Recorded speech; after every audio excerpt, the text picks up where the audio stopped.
Hello everyone, welcome to my channel learn with Faiza. आज हम H pylori infection के बारे में सीखेंगे, यानी कि हेलिकोबैक्टर पायरोली जो इन्फेक्शन होता है वो कहाँ पे होता है। अगर आपको पेट में अल्सर है और अल्सर से कैंसर का जो फॉर्मेशन होता है उसे हम एच पायरोली इन्फेक्शन कहते हैं, या फिर आपको बार बार डकार आ रहा है तो आपको एच पायरोली हो सकता है। क्या एच पायरोली खतरनाक है? एच पायरोली का इलाज क्या है? तो चलिए सीखते हैं फाइजा के साथ कि आज हम कौन कौन से कंटेंट सीखने वाले हैं। एच पायरोली इन्फेक्शन के बारे में सीखेंगे, उसके सिम्टम्स क्या हैं, कॉजेस क्या ले सकते हैं, डायग्नोसिस क्या करवा सकते हैं, क्या प्रिवेंशन ले सकते हैं एंड ट्रीटमेंट क्या होगी इसकी। तो आप लास्ट तक बने रहिए, जिससे कि आपको एच पायरोली इन्फेक्शन के बारे में, यानी कि स्टमक में जो अल्सरेशन हो रहा है, जो डिओडिनम में अल्सरेशन हो रहा है और उसके कारण जो कैंसर हो रहा है, स्टमक का कैंसर हो रहा है, उसके बारे में आज हम डिटेल में सीखेंगे। तो एच पायरोली यानी कि हेलिकोबैक्टर पायरोली, एच पायरोली को हेलिकोबैक्टर पायरोली उसका फुल फॉर्म है, वो कहा जाता है। ये जो है एक बैक्टीरिया है जो कि हमारे स्टमक एंड डिओडिनम में इन्फेक्शन करता है। उसका जो मोस्ट कॉमन कोज है वो है पेप्टिक अल्सर डिजीज। ये जो एच पायरोली है वो पेप्टिक अल्सर करवाता है। आप यहाँ पे देख रहे हैं कि हेलिकोबैक्टर जो है वो स्टमक में एंटर होते हैं एंड यहाँ पे अल्सर क्रिएट करते हैं। तो एच पायरोली स्टमक में जो हमारा गैस्ट्राइटिस का एरिया है वहाँ पे इरिटेशन करता है, इन्फ्लेमेशन करता है। अगर लॉन्ग टर्म तक ये रहा तो स्टमक में कैंसर भी हो सकता है, जो कि एक रेयर कंडीशन है। अब कॉजेस के बारे में देखें, एच पायरोली के कौन कौन से कॉजेस है। एच पायरोली जो है वो saliva, plaque of teeth and poop, हमारी दांत में जो येलो इस कलर का प्लैक होता है, जो इनेमल्स होता है उस पे फाउंड होता है, सलाइवे में फाउंड होता है, यानी कि जो स्प्लिट यानी कि जो थूक आ रहा है उसमें फाउंड होता है, एंड पूप यानी कि जो टॉयलेट्स है उसमें फाउंड हो सकता है।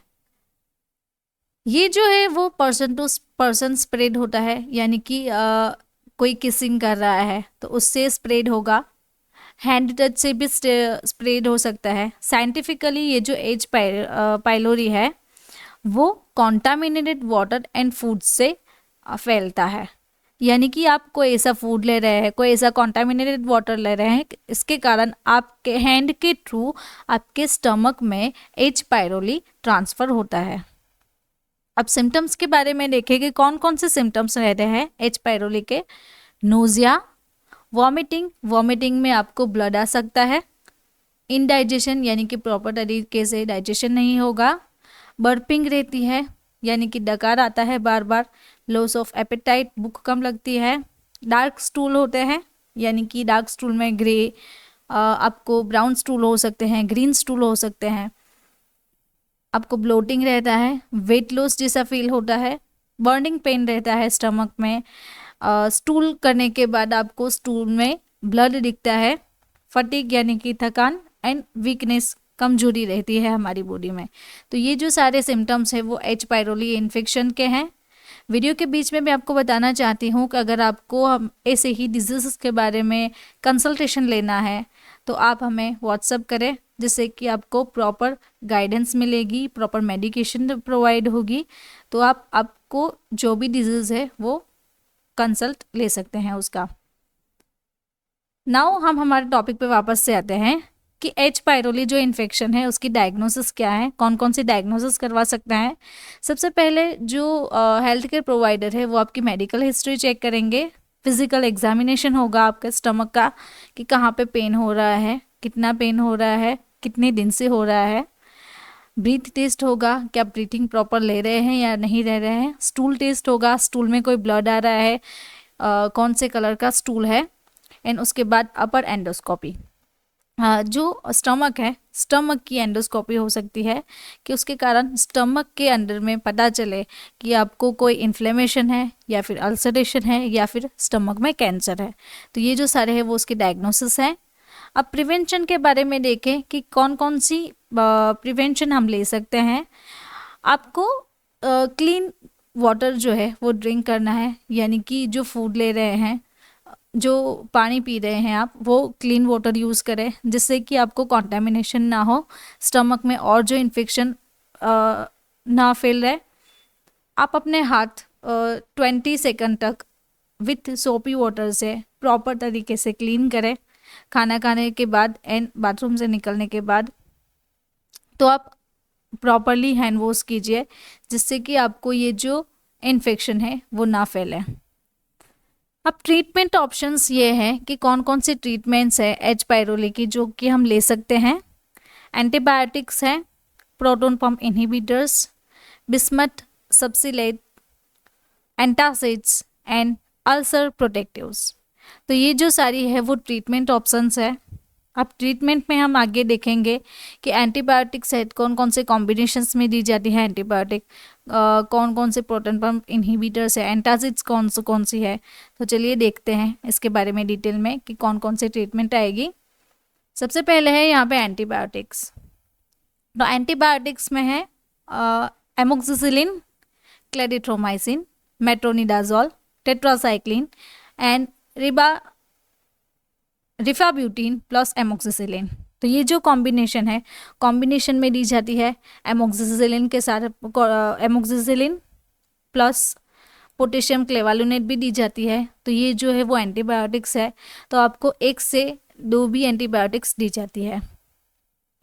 अब प्रोटॉन पंप जो इनहिबिटर्स है उसमें आती है ओमेप्राजोल, पेंटोप्राजोल, रेबेप्राजोल, लेंसोप्राजोल, इसोमेप्राजोल, जो कि यहाँ पे है पेंटाकाइन, जो कि मैनकाइन फार्मा कंपनी बनाती है।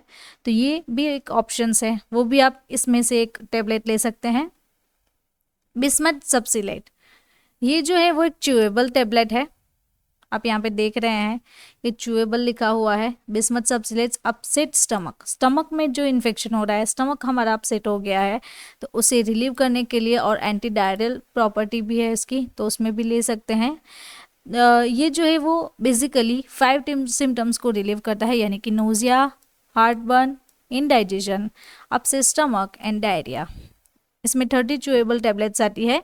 चेरी फ्लेवर्स में है पेप्टो बिस्मोल, वो उसका ब्रांड नेम है।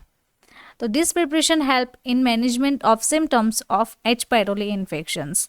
आपको हेलिकोबैक्टर पायरोली इन्फेक्शन हुआ है तो ये जो पेप्टोबिस्मोल है वो आप ले सकते हैं, इजीली मार्केट में अवेलेबल है, जो कि च्यूएबल है, आपको डायरेक्टली च्यू कर जाना है। तो इजीली आपको जो एच पायरोली इन्फेक्शन है वो क्योर हो सकता है। वीडियो के बीच में मैं आपको बताना चाहती हूँ हमारा एक ह्यूमन एनाटॉमी एंड फिजियोलॉजी का कोर्स है, जिसकी लिंक मैं आपको डिस्क्रिप्शन बॉक्स में दे दूंगी, तो आप वहाँ से जाके डायरेक्टली हमारा जो कोर्स है वो एक्सेस कर सकते हैं। नाउ अब हम हमारे टॉपिक पे वापस से आते हैं कि कौन कौन से एंटासिड्स है। एंटासिड्स के ऑप्शन में देखें तो यहाँ पे है magnesium hydroxide, magnesium trisilicate, aluminium hydroxide gel, मेगाल्ड्रेट, calcium carbonate, sodium bicarbonate and sodium citrate. तो ये जो सारे ट्रीटमेंट्स ऑप्शंस है उसमें भी आप ले सकते हैं, ये भी एक कॉम्बिनेशन में आता है।